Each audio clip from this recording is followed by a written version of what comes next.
Very windy day on this last day of January of 2016. I am draining this rear end because I've already changed my oil in the engine. I did that yesterday, trying to stay out of the way. Man, it's windy. Anyways, you can see just how thick that is. Holy crap. I mean, I know it's supposed to be like 80 or 90 weight oil, but that is crazy thick.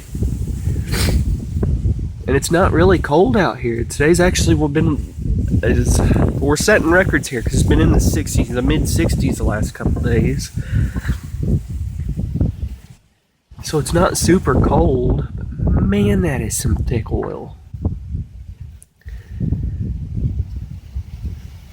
I don't want to tell you what I think it looks like.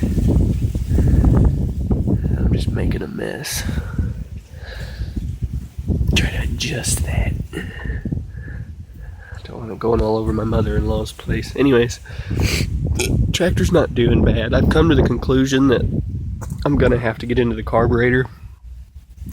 I can get it adjusted pretty good. I can get it close, but it's not getting a fine tune on it. I can mess with the idle screw here and it doesn't really do anything at all.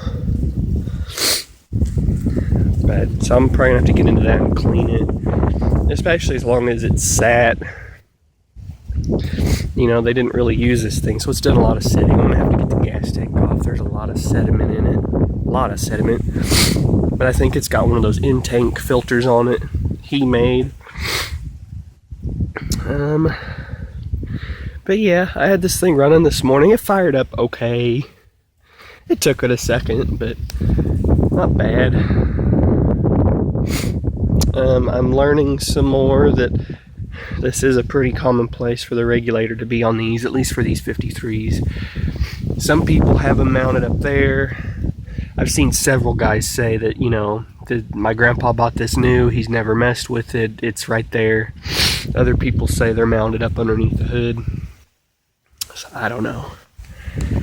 My other question is, this is the hydraulic dipstick. I'm learning all new things about this.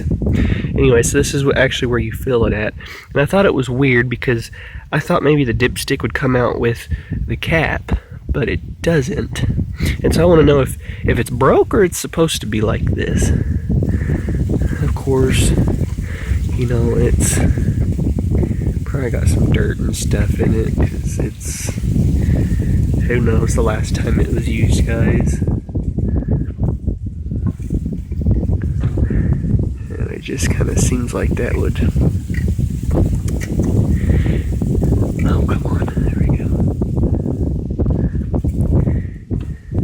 Seems like maybe that would, you know, be a part of the cap here, so that kind of worries me that it might be broken, but I don't know. It's what I have you guys for. You tell me. Sorry, I'm fighting getting this thing back on.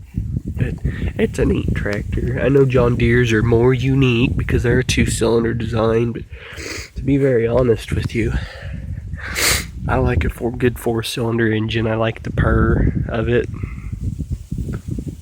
They sound good to me. This is a very solid built tractor. And I'll tell you, I feel like it's more solidly built than a John Deere. And I knew it probably would be, because no offense to all you John Deere guys, because they're neat tractors.